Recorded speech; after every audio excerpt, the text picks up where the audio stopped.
Dr. Chopra, if you look at the four Gospels and you look at what Christianity historically is accepted as being the most accurate depiction of what Jesus said, did, and etc., you would concede that your conception of an impersonal God would contradict that. Is that right? Oh, yes, absolutely, it would. Okay. And, I disagree with Mr. Koukl that the four Gospels were, written at the time of Jesus' existence. When do you think they were written? Well, according to all scholarly research, anywhere from 60 AD to 100 AD. Yeah, at 62 AD, the book of Acts was finished. That was the account of the early church, and Paul was in prison at that time. We know when he was in prison. By secular history, it was in 62, okay? The book of Acts was written by Luke after he wrote his gospel. That means the gospel of Luke had to be written in the late 50s. All scholars say the gospel of Luke was not the first gospel, but rather Mark was the first gospel and possibly Matthew. So you have two other accounts written before the end of the second decade after the death of Christ. So by that reckoning, within 15 years, you have writings circulating about the life of Christ from people who experienced the very thing.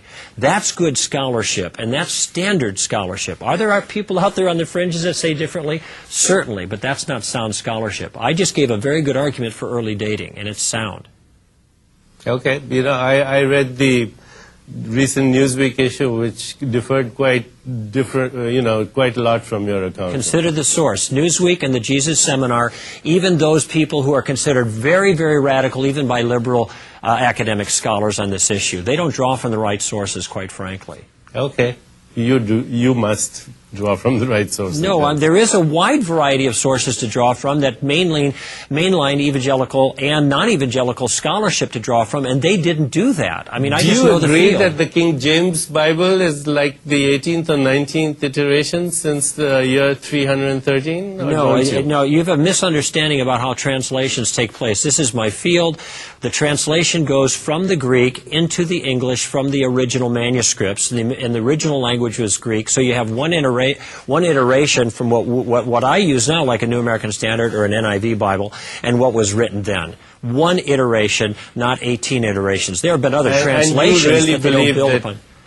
And you really believe that Christ's version of the truth is the only version of the truth? I think Jesus was right. I think if the Gospels are accurate, and I have every reason to believe that they are in their broad, salient details. And here's a man who claimed to be God, who claimed to be the only way of salvation, who clearly claimed to be the way of forgiveness of sin, and then controlled the forces of nature, raised the dead, healed the sick, cast out demons, predicted his own death and resurrection, and then raised himself from the dead. And eyewitnesses saw this. Now, if that really happened, and that's really the question here, then Jesus has tremendous credibility in my book. And frankly, I'm going to stick with Jesus Christ instead of with Deepak Chopra on this issue. Yeah, but what if I showed you similar accounts in the East about other people? Then I'd have to see whether the justification, if you are just as critical of the historical reliability of those documents as you are of the gospel accounts, and to see if those documents have as well attested evidence for their historical reliability as the gospel accounts. So far, I haven't seen that. Well, I think, personally, both East and West versions of God are mostly mythical and not historical. Does it come down to the issue of truth, Dr. Chopra, that can we or can we not know the truth about God? I think in a certain state of awareness, when we can experience deep stillness within us, we can get a great taste for it, but I don't think we can, in the relative, ever know the truth unless we are willing to embrace our own uncertainty and take that leap of faith and say, I'll trust the unknown because of what I've experienced. But, my faith doesn't come from a book. Okay. Not even mine. Well,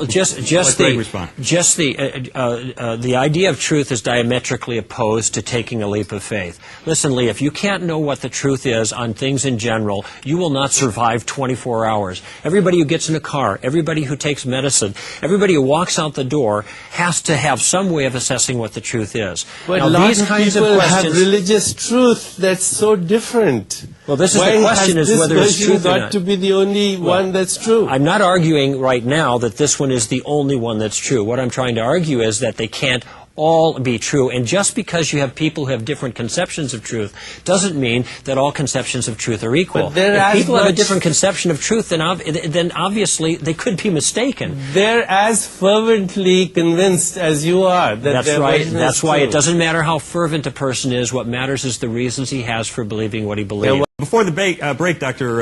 Chopra, you were talking about your concept of God, and we got into the Jesus issue and a little bit of clarity between the difference of opinion between you and Mr. Koukl. You had said that you carry around the Sermon on the Mount, which Jesus delivered, in which he did some of his teaching, and yet Greg was saying that there are other teachings of Jesus concerning judgment, concerning sin, and so forth, that you don't subscribe to. So how can you kind of pick and choose what you want to take from Jesus and mix it with other people? Other people's viewpoints? Doesn't that contradict itself there? The King James version of the Bible is about the 19th iteration. If you go look at the history of Christianity, Western Christianity began about 313 AD when King Constantine decided to adopt it for political reasons. There are versions of Christianity that are quite different. You know, St. Paul went west and then others went east. And even amongst Christians, there are a wide variety of ideas about what Christ said or did not say. You know, we have no direct evidence of what he said because the Gospels, even the 4 Gospels, were written long after the death of Christ. And there are other Gospels which we are more familiar with in the East, and we have a tradition of really having reverence for Christ as a messenger of God, but not the only messenger of God. And all I can say is that's the worldview I was brought up with. Yeah. Well, that basically all he said is that there are different points of view with regards to Jesus and other religions, which to me is quite obvious. The question is, how do we know the right answer about any of these kinds of things? You go back to the primary source documents that give you the information about those people.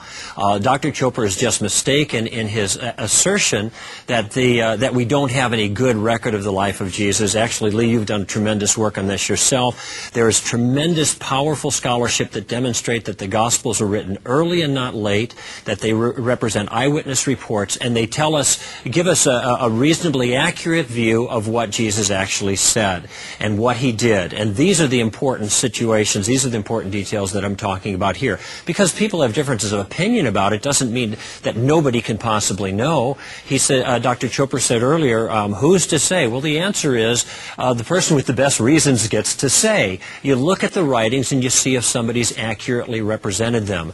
I could take some of the things that Dr. Chopra has said today and I could isolate them and characterize him as a fundamentalist Christian who believes exactly as I do. If I were to do that, he would consider himself ill-abused, and he'd be right.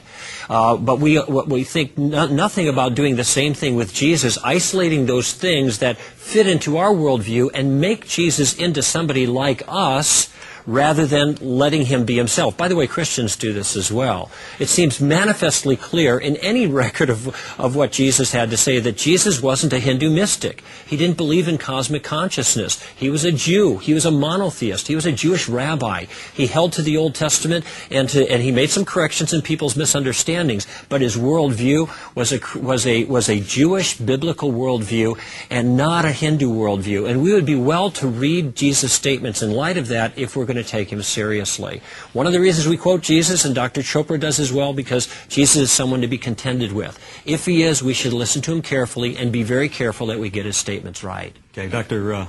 Chopra? What about people who are not Christians? What about them? Are they damned to go to hell forever? Well, the answer to this is very simple in a broad sense. I mentioned earlier that reality has a way of bruising people who don't take it seriously. Whether I'm right or whether you're right in our respective views, there are consequences to people who get it wrong. If you're right and I get it wrong, I'm going to be hurt by that, Dr. Chopra. If I'm right and you get it wrong and others get it wrong, then they can be hurt by it as well. I'm just simply saying there are consequences. If what Jesus said is right, then there are serious consequences for unbelief, because everybody will stand before God and give an account for their life and be properly tried for the crimes that they committed against God. Now, maybe Jesus is wrong.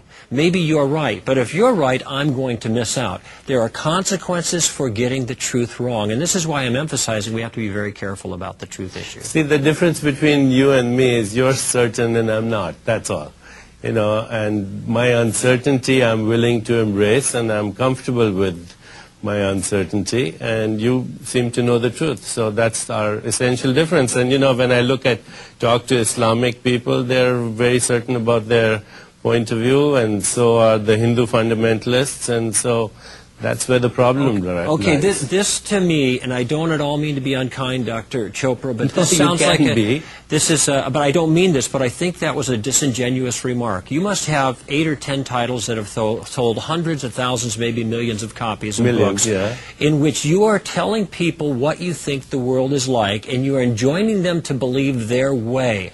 Nobody in his right mind would... You're enjoining them to believe like you, and nobody in their right mind would do that unless they were reasonably convinced their view was correct. No, if they weren't, then you have no right to tell people I'm not enjoining people to believe in a certain way. I'm just expressing a worldview. That's all. Yes, but your book is called The Way of Peace, isn't it? They're endorsed by Christians, by bishops, by people all over the world. And, you know, some people agree with me and a lot don't. Right, but if they don't agree with you, you probably think they're mistaken. You can't impose your values on me, and I don't want to impose my values on you. And, you know, when you say I'm being disingenuous, that's not true. Absolutely not true. In fact, I talk about the wisdom of uncertainty in all my books. My only point about disingenuity in this regard was that you say that you're open and you're not certain, but that seems unusual to say when somebody writes so many books that enjoins and encourages people to embrace his beliefs.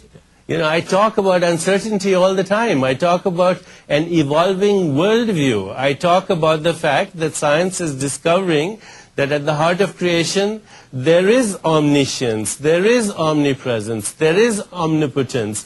But I cannot conceptualize that in somebody who's a person who has been squeezed into the volume of a body and comes from a particular ethnic background. Okay, well, you can't conceptualize that, but since you're uncertain, it might be the case then, because maybe you can be wrong, as you said, that this point of view is the correct view, even though it's hard for you to conceptualize, that the things that Jesus said taken as a whole... But you seem to be very sure that your point of view is correct, aren't you? I'm pretty confident, but that's because I've looked carefully... Good luck. And that's because I've looked carefully... So are the Islamists, so are the Hindus, so are the Jains, so are the Zoroastrians. This is precisely why psychological confidence isn't enough. You need more than psychological confidence. You need good reasons to support that. And this is why a lot of work that I've done, and Lee has done as well, is to give reasons for faith. So we're not taking a jump, a leap of faith. It's not religious wishful thinking, but we are trying to build knowledge based on good rationale.